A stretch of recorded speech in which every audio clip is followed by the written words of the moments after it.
Hello, ഇന്നത്തെ എൻ്റെ ഒരു സ്പെഷ്യൽ വീഡിയോ ആണ്. എൻ്റെ റിലേറ്റീവിൻ്റെ ബേബി ഷവറിന് ആൾക്ക് ഒരു സർപ്രൈസ് കൊടുക്കാൻ വേണ്ടിയിട്ട് ചെയ്തൊരു ഗൗണാണ് ഞാനിപ്പോൾ സ്റ്റിച്ച് ചെയ്തുകൊണ്ടിരിക്കുന്നത്. അപ്പോൾ ഇതിൻ്റെ പാറ്റേണും വർക്കും എല്ലാം ഞാൻ എൻ്റെ ഇഷ്ടത്തിന് തന്നെയാണ് ചെയ്തിരിക്കുന്നത് കേട്ടോ. യോക്കിലൊരു സൈഡിൽ പ്ലേറ്റ് കൊടുത്തിട്ട് ഈ ഒരു ഗ്രീൻ കളറിന് കോൺട്രാസ്റ്റ് ആയിട്ട് നിൽക്കുന്ന പിങ്ക് ഷെയ്ഡിൽ ചെറിയൊരു എംബ്രോയ്ഡറി വർക്കും കൂടി ചെയ്തിട്ടാണ് യോക്ക് ചെയ്തിരിക്കുന്നത്.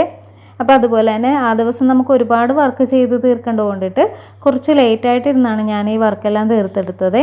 അപ്പോൾ ഈ ഒരു ഗൗണിന് നമ്മൾ സിൽക്കി ജോർജറ്റാണ് മെറ്റീരിയലായിട്ട് എടുത്തിരിക്കുന്നത്. അതുപോലെ തന്നെ 3/4 വരുന്ന ബെൽ സ്ലീവാണ് ഈ ഡ്രസ്സിൻ്റെ ഹൈലൈറ്റ് ആയിട്ട് വരുന്നത്. ആളുടെ അഭിപ്രായം ചോദിക്കാതെ തന്നെ സ്റ്റിച്ച് ചെയ്തപ്പോഴേക്കും കുറച്ച് കൺഫ്യൂഷനായിരുന്നു. എങ്കിലും ഡ്രസ്സ് നല്ല പക്കയായിരുന്നു കേട്ടോ. പിന്നെ ഡ്രസ്സിനെക്കുറിച്ച് എല്ലാവരും നല്ല അഭിപ്രായം പറഞ്ഞപ്പോഴേക്കും ഒരുപാട് സന്തോഷം തോന്നി. ഡ്രസ്സിൻ്റെ ഫൈനൽ ലുക്ക് ഇഷ്ടപ്പെട്ടാൽ നിങ്ങളും കമൻറ്റ്സ് അറിയിക്കാൻ മറക്കല്ലേ. കൂടാതെ ചാനൽ സബ്സ്ക്രൈബ് ചെയ്ത് സപ്പോർട്ട് ചെയ്യാനും മറക്കരുത്.